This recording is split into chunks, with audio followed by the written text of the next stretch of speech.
这一位John 叫做 Gerzema， 他出了一本书叫做 Brand Bubble， 就是品牌的泡沫。品牌泡沫的意思是说，这里有一段很简单的解释，就是说传统上在做生意的人，他们来用了很多年的这个行销跟策略的方法，已经 no longer work， 再也不能够照这样子去做了，因为 consumer behavior 就是消费者的行为已经改变 so rapidly and profoundly， 就是变得很快，而且变得很大，所以它需要一种完全全新的这个视野去做品牌的管理。那这个是各位同学刚刚会从学校几年以后，你们会从学校毕业，你们会碰到这个时代的一个刚刚开始的时候。这个时代刚刚开始，事实上是一个起点，就是说整个品牌的管理跟20世纪是绝对不同的。所以建议各位对这个部分要有一些想法跟看法跟准备啊。那这位先生他也讲了说，一个有能量的，就是有能量的品牌要有这5个条件啊。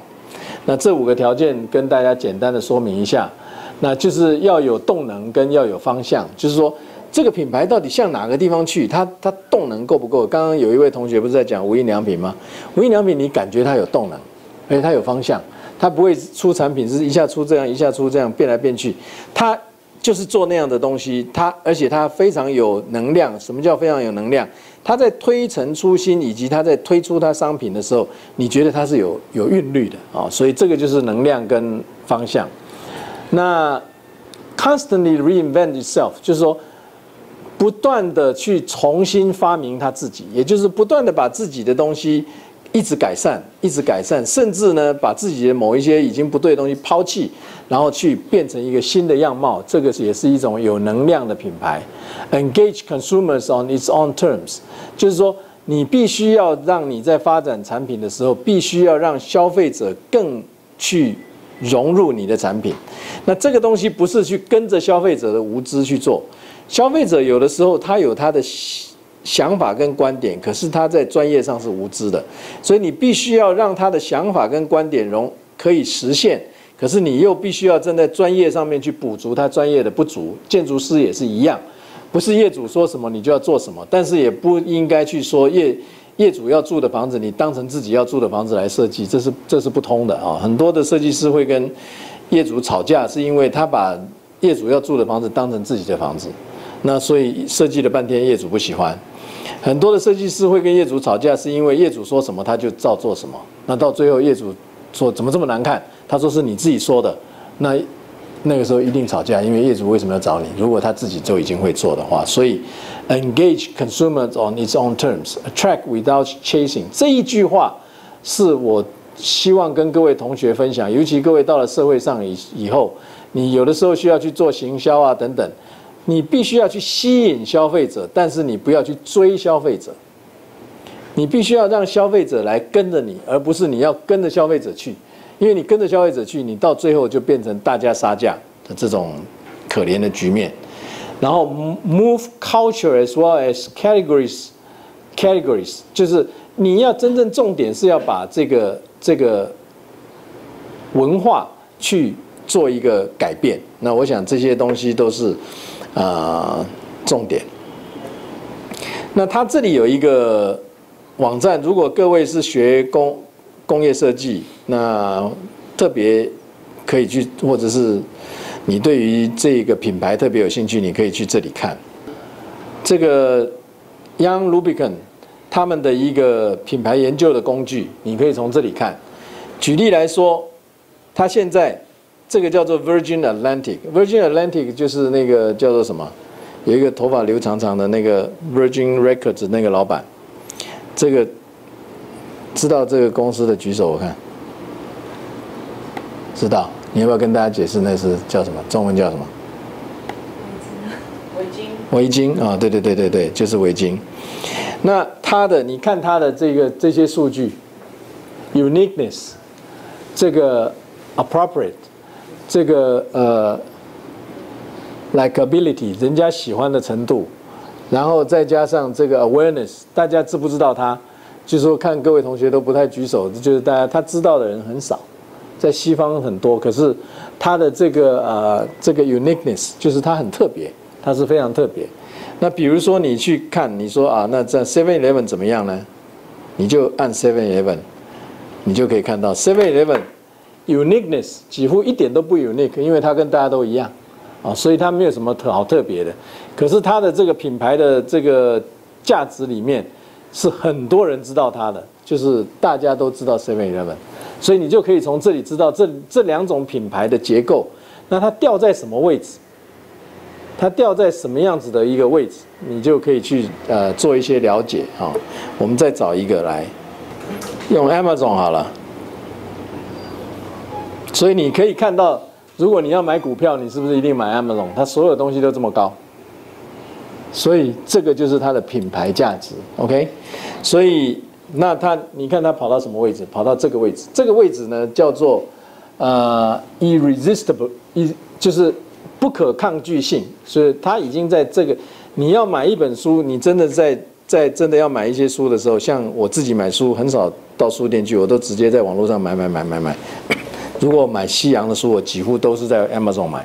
那原因就是说，你事实上它的服务好到让你没有办法抗拒，所以这个它掉的位置是在这里。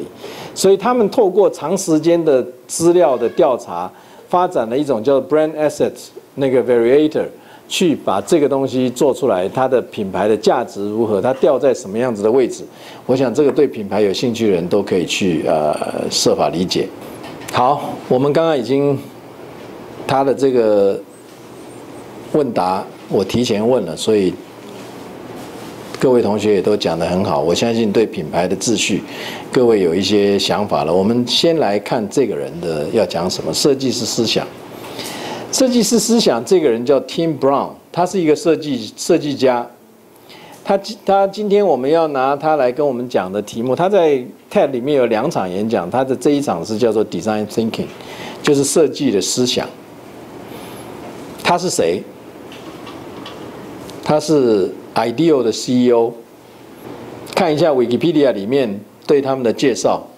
这家公司非常有意思，所以目前有350位设计师专注于不同的领域，比如说人机界面、这个机台开发、电子、软体设计、工业设计和界面设计，是世界上最活跃的大型设计公司之一。他的人并不是多到那么多，但是他做的很多东西是很重要的。他最著名的作品是苹果电脑和微软的第一个滑鼠，还有这个 PDA 等等。他的这个客户也都是非常著名的客户。原来第一位创办人呢，就是这个人，斯坦福大学的教授，叫做David Kelly。那现在他应该已经退休了，所以由 Tim Brown 来这个接任所以我们回过头来再来看看他说些什么。他要跟我们说的是大设计的思想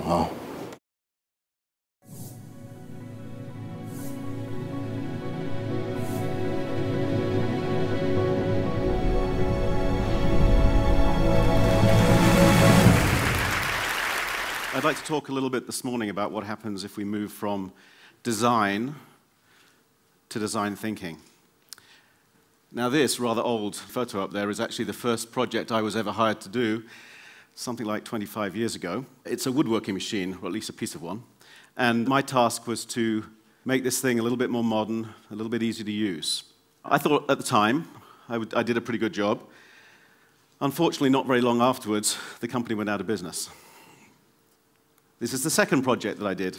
It's a fax machine. I put an attractive shell around some new technology. Again, 18 months later, the product was obsolete. And now, of course, the whole technology is obsolete. Now, I'm a fairly slow learner, but eventually it occurred to me that maybe what passed for design wasn't all that important. Making things more attractive, making them a bit easier to use, making them more marketable. By focusing on a design, maybe just a single product, I was being incremental. and not having much of an impact. But I think this small view of design is a relatively recent phenomena, and in fact really emerged in the latter half of the 20th century as design became a tool of consumerism. So when we talk about design today, and particularly when we read about it in the popular press, we're often talking about products like these. Amusing, yes. Desirable, maybe. Important, not so very. But this wasn't always the way. And I'd like to suggest that if we take a different view of design and focus less on the object and more on design thinking as an approach, that we actually might see the result in a bigger impact. Now, this gentleman, Isambard Kingdom Brunel, designed many great things in his career in the 19th century, including the Clifton Suspension Bridge in Bristol and the Thames Tunnel at Rotherhithe, both great designs and actually very innovative too. His greatest creation runs actually right through here in Oxford. It's called the Great Western Railway. And as a kid, I grew up very close to here, and one of my favorite things to do was to cycle along by the side of the railway waiting for the great big express trains to roar past. You can see it represented here in J.M.W. Turner's painting, Rain, Steam, and Speed. Now, what Brunel said that he wanted to achieve for his passengers was the experience of floating across the countryside. Now, this was back in the 19th century. And to do that meant creating the flattest gradients that ever yet been made, which meant building long viaducts across river valleys. This is actually the viaduct across the Thames at Maidenhead, and long tunnels, such as the one at Box in Wiltshire. But he didn't stop there. He didn't stop with just trying to design the best railway journey. He imagined an integrated transportation system in which it would be possible for a passenger to embark on a train in London and disembark from a ship in New York. One journey from London to New York. This is the SS Great Western that he built to take care of the second half of that journey. Now, Brunel was working 100 years before the emergence of the design profession. But I think he was using design thinking to solve problems and to create world-changing innovations.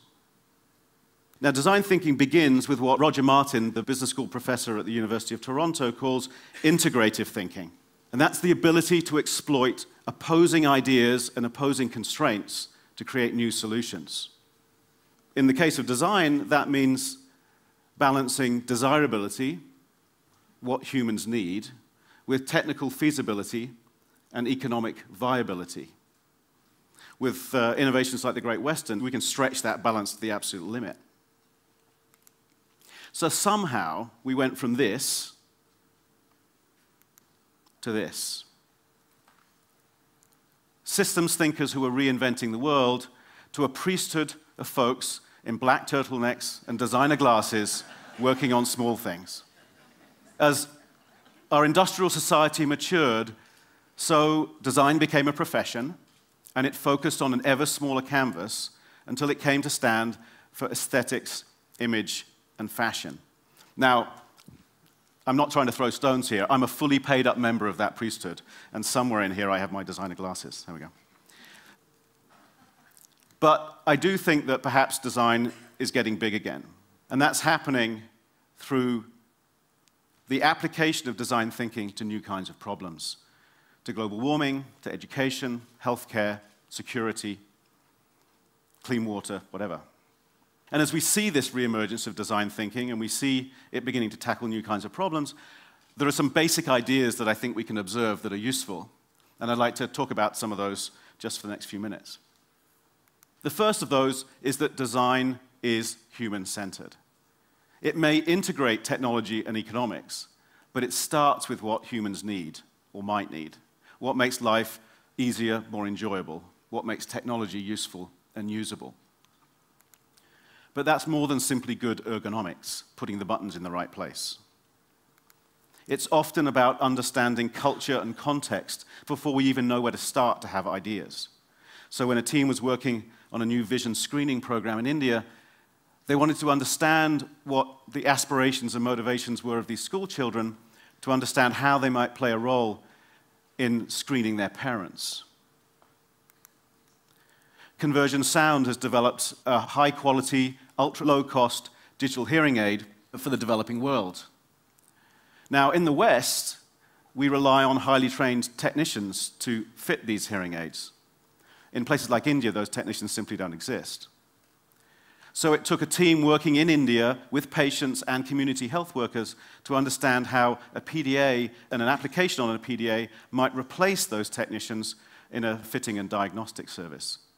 Instead of starting with technology, the team started with people and culture. So if human need is the place to start, then design thinking rapidly moves on to learning by making. Instead of thinking about what to build, building in order to think.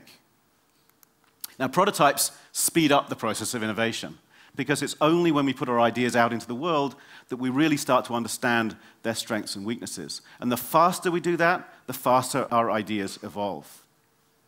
Now, much has been said and written about the Aravind Eye Institute in Madurai, India. They do an incredible job of serving very poor patients by taking the revenues from those who can afford to pay to cross-subsidize those who cannot. Now, they are very efficient, but they're also very innovative. When I visited them a few years ago, what really impressed me was their willingness to prototype their ideas very early. This is the manufacturing facility for one of their biggest cost breakthroughs. They make their own intraocular lenses. These are the lenses that replace those that are damaged by cataracts.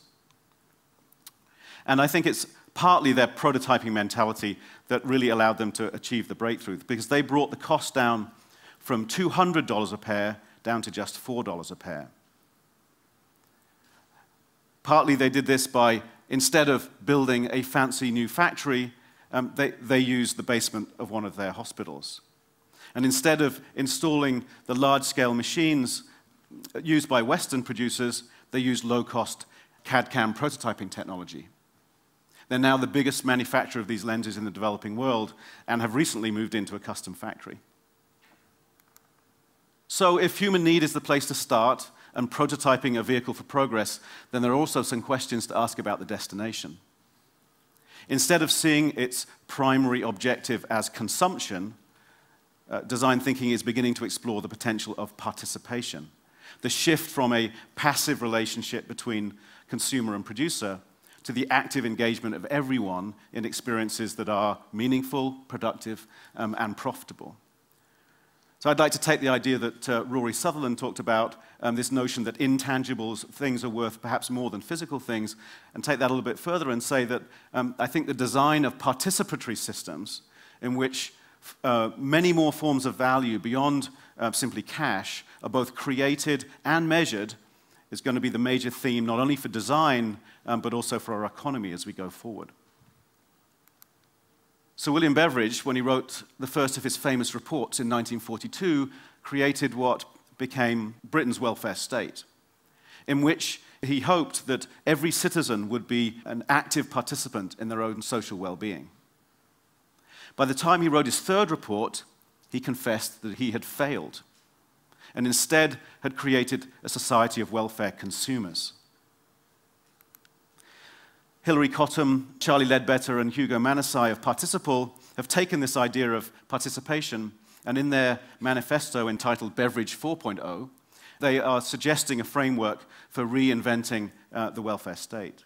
So in one of their projects called Southwark Circle, they worked with residents in Southwark, South London, and a small team of designers to develop a new membership organization to help the elderly with household tasks. Designs were refined and developed with 150 older people and their families before the service was launched earlier this year. We can take this idea of participation perhaps to its logical conclusion and say that design may have its greatest impact when it's taken out of the hands of designers and put into the hands of everyone. Nurses and practitioners at US healthcare system Kaiser Permanente studied the topic of improving the patient experience, and particularly focused on the way that they exchange knowledge and change shift. Through a program of observational research, brainstorming new solutions, and rapid prototyping, they developed a completely new way to change shift. They went from retreating to the nurse's station to discuss the various states and needs of patients to developing a system that happened on the ward in front of patients using a simple software tool. By doing this, they brought the time that they were away from patients down from 40 minutes to 12 minutes on average. They increased patient confidence and nurse happiness. When you multiply that by all the nurses on all the wards in 40 hospitals in the system, it resulted actually in a pretty big impact. And this is just one of thousands of opportunities in healthcare alone. So these are just some of the kind of basic ideas around design thinking and some of the kinds of new kinds of projects that they're being applied to. But I'd like to go back to Brunel here and suggest a connection that might explain why this is happening now, and maybe why design thinking is a useful tool. And that connection is change. In times of change, we need new alternatives, new ideas. Now, Brunel worked at the height of the Industrial Revolution when all of life and our economy was being reinvented. Now, the industrial systems of Brunel's time have run their course, and indeed, they're part of the problem today. But again, we're in the midst of massive change. And that change is forcing us to question quite fundamental aspects of our society: how we keep ourselves healthy, how we govern ourselves, how we educate ourselves, how we keep ourselves secure. And in these times of change, we need these new choices because our existing solutions are simply becoming obsolete. So why design thinking? Because it gives us a new way of tackling problems. Instead of defaulting to our normal convergent approach, where we make the best choice out of available alternatives, it encourages us to take a divergent approach, to explore new alternatives, new solutions, new ideas that have not existed before.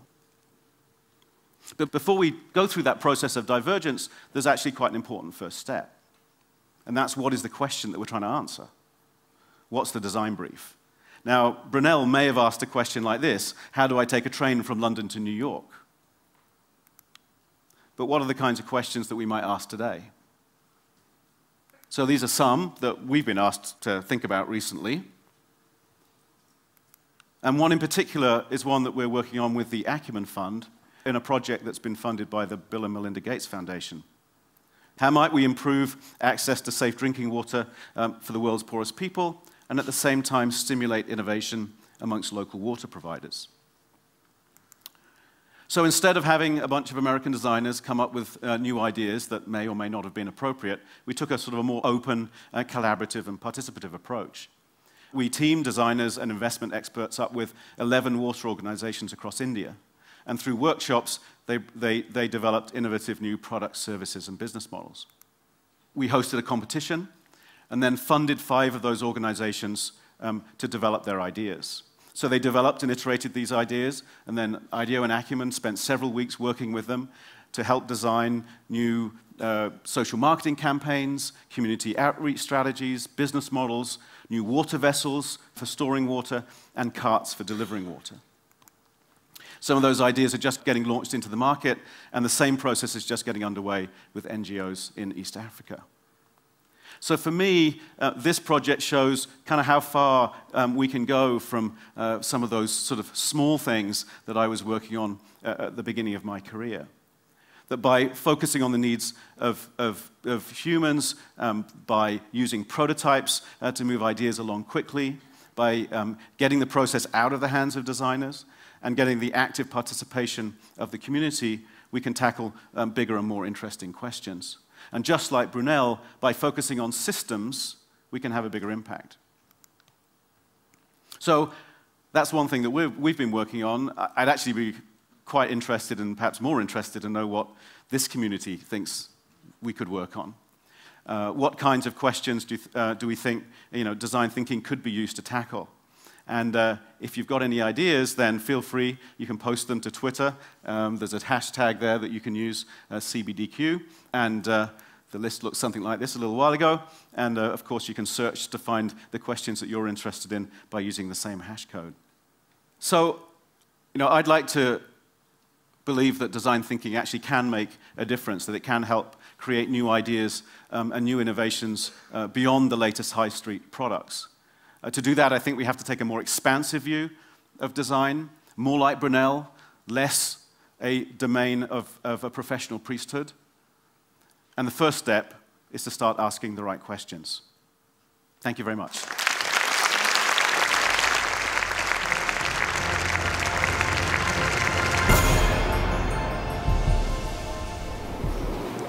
他刚刚说的最后一句话，我想对各位同学会非常有用。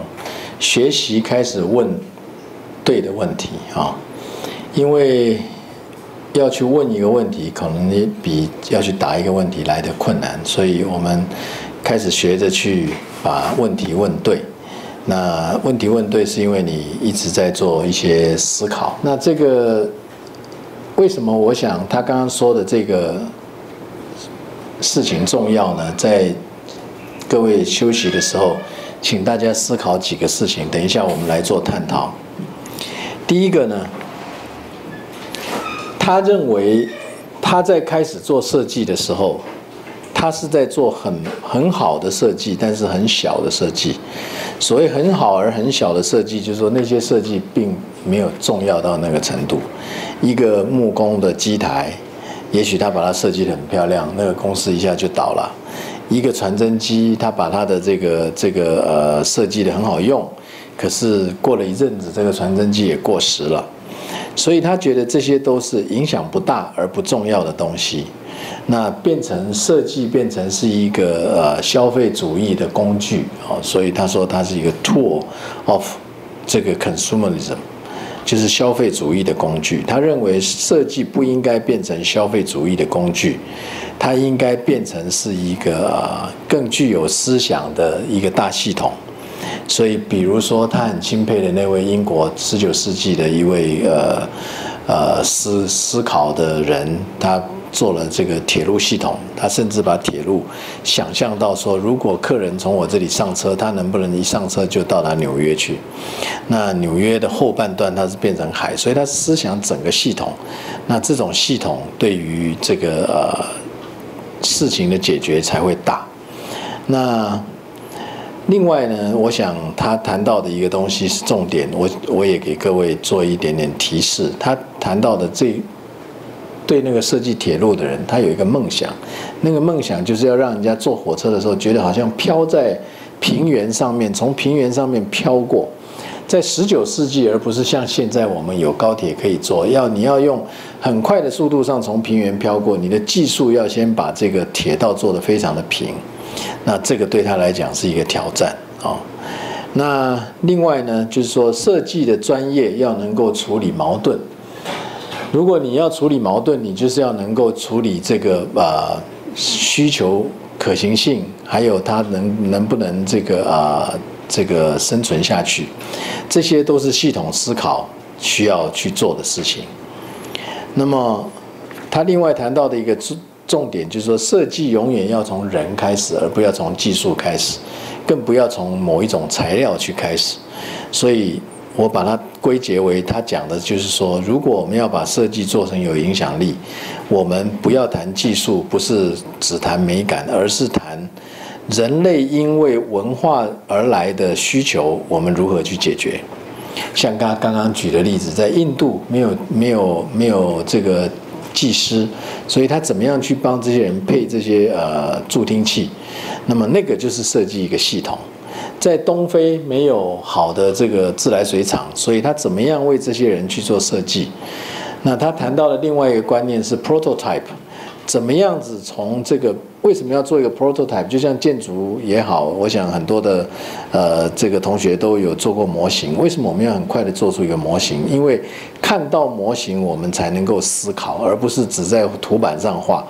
因为你看到模型的时候，你看到的不只是一个模型，而是你看到很多人跟这个东西变成立体的时候，它运作的关系哈。所以因为印度的那一家这个做眼科的那个做白内障的这个水晶球体的那一家，他用很快的速度去做这个 prototype， 所以他们的成本才能够从200块降到4块钱。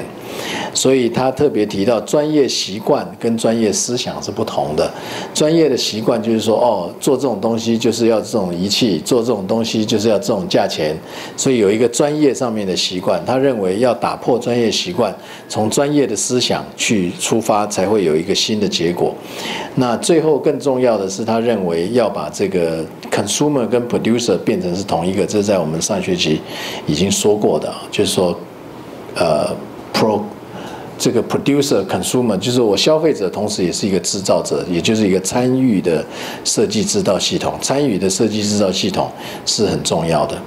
我在这里最后提一个问题，就是他说设计也许要不只靠设计师才会有力量。那我的问题是说，如果是这样是对的话，那我们上一堂课就是上一次的那个课程第3堂的时候，那个报纸的设计师，他靠那个设计师为什么会那么成功？就是说他靠了设计，报纸变成很好卖，跟现在他说设计不应该不只靠设计师，应该靠更多人的参与，那它才会变成是一个更好的结果。那么我们就把这个当成思考，大家休息一下，回来以后我们来谈论这个问题。